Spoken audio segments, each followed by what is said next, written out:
दोस्तों, आज की यह कहानी जो मैं आपको सुनाने जा रहा हूं, यह सिर्फ एक अपराध की दास्तान नहीं है, बल्कि यह उस भरोसे की हत्या है जिसे हम प्यार कहते हैं। यह कहानी उस समाज के मुंह पर एक करारा तमाचा है जो दावा करता है कि हमारी बेटियां सुरक्षित है। और सबसे बड़ी बात यह कहानी उस सिस्टम पर एक सवालिया निशान है जिसे हम अपनी सुरक्षा का जिम्मा सौंपते हैं। सोचिए, अगर रक्षक ही भक्षक बन जाए, अगर जिस गाड़ी पर आपातकालीन सेवा लिखी हो वही गाड़ी किसी की मुसीबत का जरिया बन जाए, तो एक आम इंसान किस पर भरोसा करेगा। छत्तीसगढ़ के कोरबा जिले से एक ऐसा मामला सामने आया है जिसने इंसानियत को शर्मसार करके रख दिया। एक 18 साल की लड़की जिसकी आंखों में सुनहरे भविष्य के सपने थे, उसे क्या पता था जिस इंसान को वह अपना हमसफर मान रही है वह असल में एक गलत इंसान है। और वह अकेला नहीं था, उसका साथ देने के लिए वह लोग आए थे जिसके कंधों पर समाज की सुरक्षा का भार होता है। 8 और 9 मई की वह काली रात जिसे वह लड़की शायद पूरी जिंदगी में भूल नहीं पाएगी। आज मैं आपको इस पूरी घटना की एक एक परत खोलकर बताऊंगा, कैसे एक बर्तन की दुकान से शुरू हुई प्रेम कहानी एक खौफनाक मंजर पर जाकर खत्म हो गई। कैसे एक फोन कॉल ने एक हंसती खेलती जिंदगी को मुश्किल में डाल दिया, और कैसे डायल 112 जो मदद की उम्मीद होती है वह इस कहानी में दशहत का दूसरा नाम बन गई। दिल थाम कर बैठिए, क्योंकि हकीकत इतनी कड़वी है कि इसे सुनने के बाद किसी पर भी आसानी से भरोसा करने से पहले आप 100 बार सोचेंगे। छत्तीसगढ़ का कोरबा जिला एक ऐसा शहर जो अपनी ऊर्जा और उद्योगों के लिए जाना जाता है। यहाँ लोग अपनी रोजी रोटी कमाने के लिए दिन रात मेहनत करते हैं। और इसी शहर के बाकी मोगरा थाना क्षेत्र में एक 18 वर्षीय युवती रहती थी। वह एक बेहद साधारण परिवार से ताल्लुक रखती थी। घर की जिम्मेदारियों को समझते हुए उसने कम उम्र में ही काम करना शुरू कर दिया था। वह एक बर्तन की दुकान में काम करती थी। उसका रोज का यही रूटीन था, सुबह घर से निकलना, दुकान जाना, दिन भर ग्राहकों को सामान दिखाना और शाम को वापस घर लौट आना। उसकी जिंदगी बिल्कुल सीधी साधी चल रही थी, न कोई विवाद, न कोई परेशानी। वह अपने काम से काम रखती थी और अपनी छोटी सी दुनिया में खुश थी। लेकिन कहते हैं ना कि तूफान आने से पहले की शांति सबसे ज्यादा डरावनी होती है। उसकी जिंदगी में भी एक ऐसा ही तूफान दस्तक देने वाला था जिसका नाम था तरुण श्रीवास्तव। तरुण, जिसकी उम्र लगभग 21 साल बताई जा रही है, वह बाकी मोगरा का ही रहने वाला था। कहानी की शुरुआत होती है उस बर्तन की दुकान से जहां वह लड़की काम करती थी। तरुण अक्सर उस दुकान के आसपास मंडराता रहता, कभी कुछ खरीदने के बहाने तो कभी बस यूं ही गुजरते हुए। धीरे धीरे उसने दुकान पर आना जाना शुरू किया। शुरुआत में यह सब बहुत सामान्य सा लग रहा था, एक ग्राहक और दुकानदार के बीच की बातचीत। लेकिन तरुण बहुत ही शातिर था। उसने बड़ी चालाकी से उस लड़की का भरोसा जीतना शुरू किया। वह उससे मीठी मीठी बातें करता, उसका हाल चाल पूछता। लड़की जो दुनियादारी के फरेब से अनजान थी, उसे लगा कि शायद तरुण एक अच्छा इंसान है। उसे क्या पता था इस चेहरे के पीछे एक अलग ही सच छुपा बैठा है। धीरे धीरे उसकी बातचीत बढ़ने लगी, नंबरों का आदान प्रदान हुआ और फिर शुरू हुआ फोन पर बातों का सिलसिला।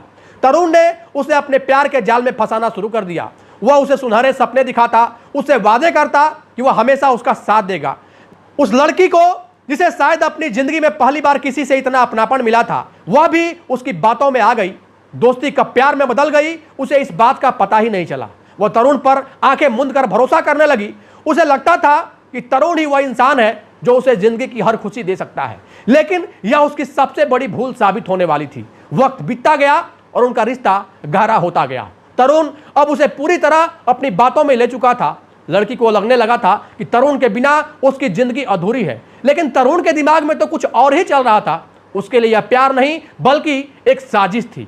8 मई की तारीख, यह वह तारीख थी जिसने सब कुछ पूरी तरीके से बदल कर रख दिया। दिन भर सब कुछ समान था, लेकिन जैसे जैसे रात गहराने लगी, तरुण की योजना अपने अंजाम की तरफ बढ़ने लगी। रात के वक्त तरुण ने उस लड़की को फोन किया।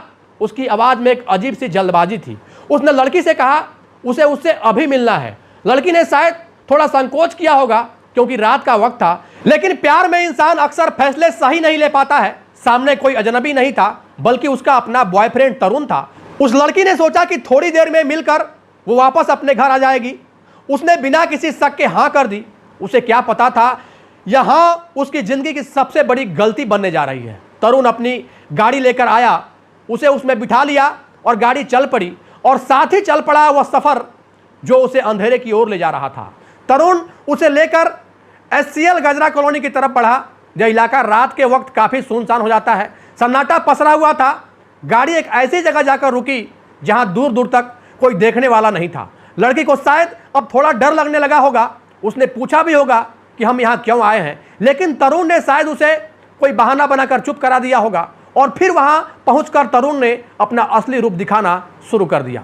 वह नशे की हालत में था, उसने वहां नशा किया जिससे उसका व्यवहार पूरी तरह से बदल गया।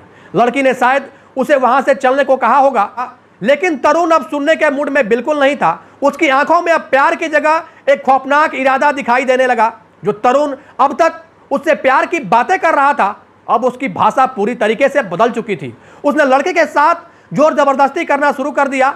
लड़की ने विरोध किया, चिल्लाई, लेकिन उस सुनसान जगह पर उसकी चीख सुनने वाला कोई नहीं था। तरुण ने उस लड़की की मर्जी के खिलाफ उसी हालत का फायदा उठाते हुए इंसानियत की सारी हदें पार कर दी। उसने उसके भरोसे का, उसके प्यार का कत्ल कर दिया। वह लड़की रोती रही, गिड़गिड़ाती रही, लेकिन तरुण का दिल नहीं पसीजा। उसने एक ऐसा अपराध किया जिसे शब्दों में बयां करना मुश्किल है। लेकिन दोस्तों, अगर आप सोच रहे हैं कि कहानी यहां खत्म हो गई, तो आप गलत हैं। यह तो बस शुरुआत थी उस खौफ की जो उस रात उस लड़की के साथ होने वाली थी। तरुण ने सिर्फ उसे चोट नहीं पहुंचाई, बल्कि उसने क्रूरता का अगला अध्याय शुरू कर दिया। उसने अपने दोस्तों को फोन किया। जी हां, आपने सही सुना, उसने अपने दोस्तों को वहां बुलाया। सोचिए उस लड़की की हालत क्या रही होगी। वह पहले ही टूट चुकी थी और अब उसे पता चलता है कि और भी लोग आ रहे हैं। थोड़ी ही देर में वहां 4 और युवक पहुंच गए और इनमें जो लोग आए, उनकी पहचान सुनकर आपके पैरों तले जमीन खिसक जाएगी। उनमें एक था भुवन साहू, और भुवन साहू कोई आम अपराधी नहीं था। वह डायल 112 गाड़ी का ड्राइवर था। डायल 112 वह आपातकालीन सेवा जिसे लोग मुसीबत के वक्त याद करते हैं। पुलिस की वह गाड़ी जो सुरक्षा का प्रतीक मानी जाती है, उसी गाड़ी का ड्राइवर उस रात इस अपराध में शामिल होने वाला था। उसके साथ गणपत दास और 2 अन्य युवक भी थे जिन्होंने नकाब पहन रखा था।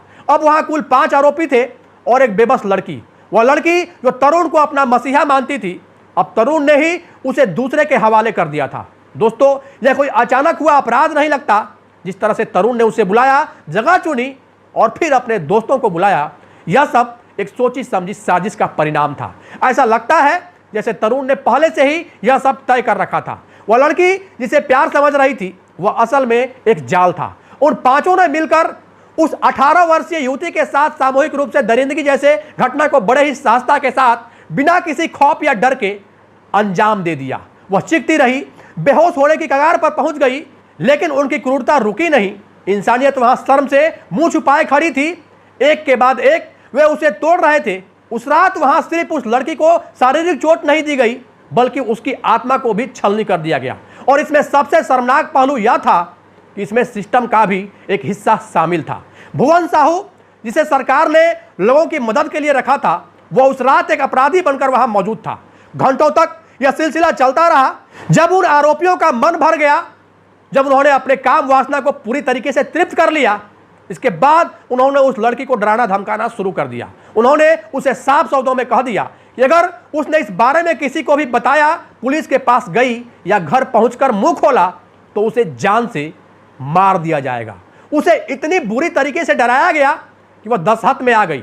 वह उसे वहीं उस हालत में छोड़कर या शायद कहीं और ले जाकर छोड़ दिए। वह लड़की जो कुछ घंटे पहले अपनी मर्जी से अपने प्यार से मिलने आई थी, अब वह पूरी तरीके से बिखर चुकी थी। उसका शरीर जख्मी था और मन उससे भी ज्यादा। तरुण, जिसे वह अपना सब कुछ मानती थी, उसी ने उसे धोखे में रखा था। वह धोखा किसी भी शारीरिक घाव से ज्यादा गहरा था। वह किसी तरह वहां से निकली। उसके कदम लड़खड़ा रहे थे, आंखों में आंसू रुक नहीं रहे थे, लेकिन उसके अंदर एक डर बैठ गया था, जान से मारने का डर। लेकिन दोस्तों, जुल्म सहना भी जुल्म का साथ देने जैसा होता है। उस लड़की ने इतनी कम उम्र में और इतने बड़े सदमे के बावजूद एक ऐसी हिम्मत दिखाई जिसकी मिसाल दी जानी चाहिए। वह डरी जरूर थी, सहमी जरूर थी, लेकिन टूटी नहीं थी। उसने तय किया कि वह चुप नहीं बैठेगी। वह इन गुनाहगारों को ऐसे आजाद घूमने नहीं देगी। वह घर पहुंची। उसकी हालत देखकर घर वाले सन्न रह गए होंगे जब उसने अपनी आप बीती सुनाई होगी। परिवार के पैरों तले जमीन खिसक गई होगी। विश्वास करना मुश्किल था कि तरुण जो दुकान पर आता जाता था, उसने ऐसा किया। परिवार ने उसका साथ दिया। वे जानते थे कि रास्ता मुश्किल है, धमकियां मिली है, लेकिन वे पुलिस के पास जाने के लिए तैयार हुए। पीड़िता सीधे पुलिस स्टेशन पहुंची। उसने उस वर्दी पर भरोसा किया जिस वर्दी का एक ड्राइवर उसकी बर्बादी का कारण बना था। उसने कोरबा एसपी कार्यालय में जाकर अपनी शिकायत दर्ज कराई। उसने पुलिस के अधिकारी को एक एक बात बताई।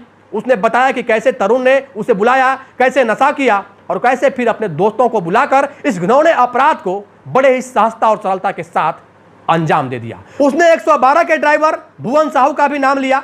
मामले की गंभीरता को देखते हुए पुलिस प्रशासन में हड़कंप मच गया। सामूहिक अपराध का मामला और उसमें भी सरकारी गाड़ी के ड्राइवर की संलिप्तता यह पुलिस के लिए एक बड़ी चुनौती थी। कोरबा के एसपी सिद्धार्थ तिवारी ने तुरंत मामले का संज्ञान लिया और तत्काल कार्रवाई के निर्देश दिए। पुलिस ने बिना वक्त गवाए अपनी टीम को काम पर लगा दिया।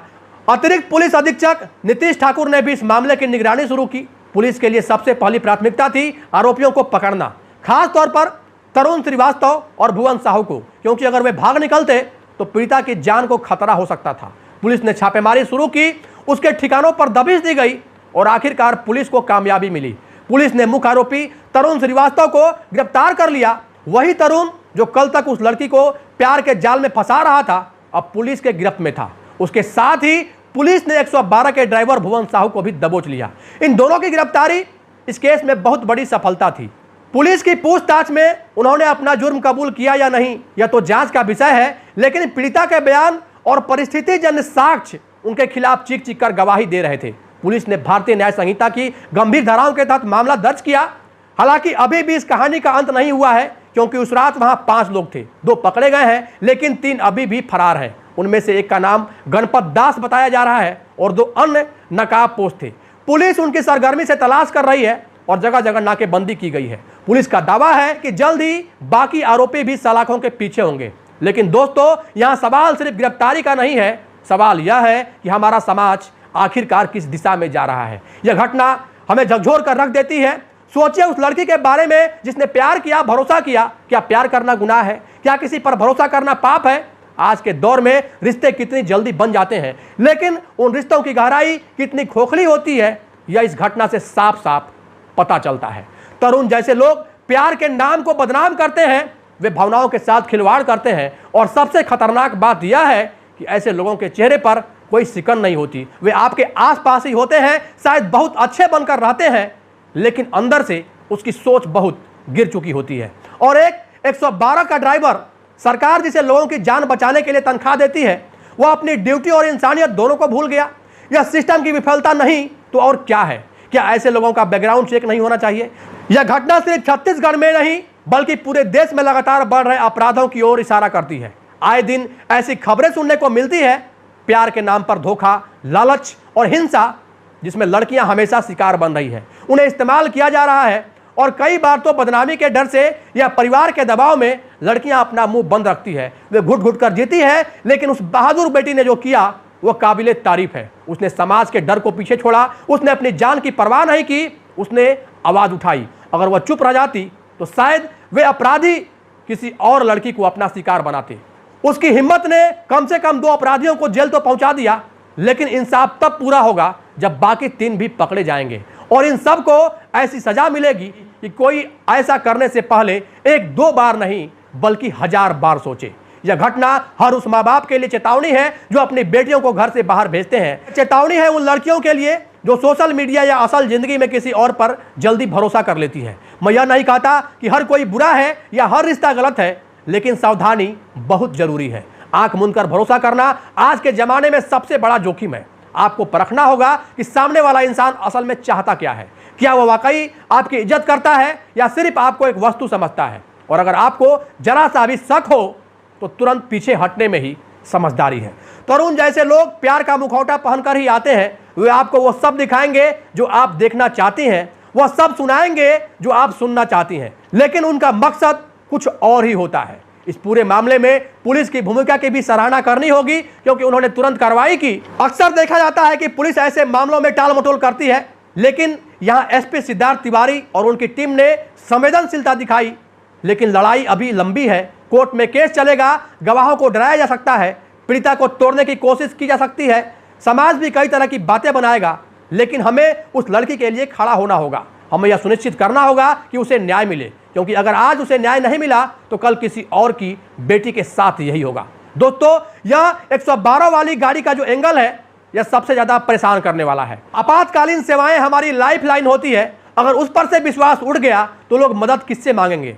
सरकार को इस पर कड़े से कड़े कदम उठाने होंगे। ऐसे विभागों में काम करने वाले कर्मचारियों की सख्त निगरानी करनी चाहिए और जो भी उसमें दोषी पाया जाए उसे बख्शा नहीं जाना चाहिए, चाहे वह किसी भी पद पर क्यों ना हो। भुवन साहू जैसे लोगों ने पूरी खाकी वर्दी और सेवा भाव को कलंकित किया है, उसे तो ऐसी सजा मिलनी चाहिए जो नजीर बन जाए।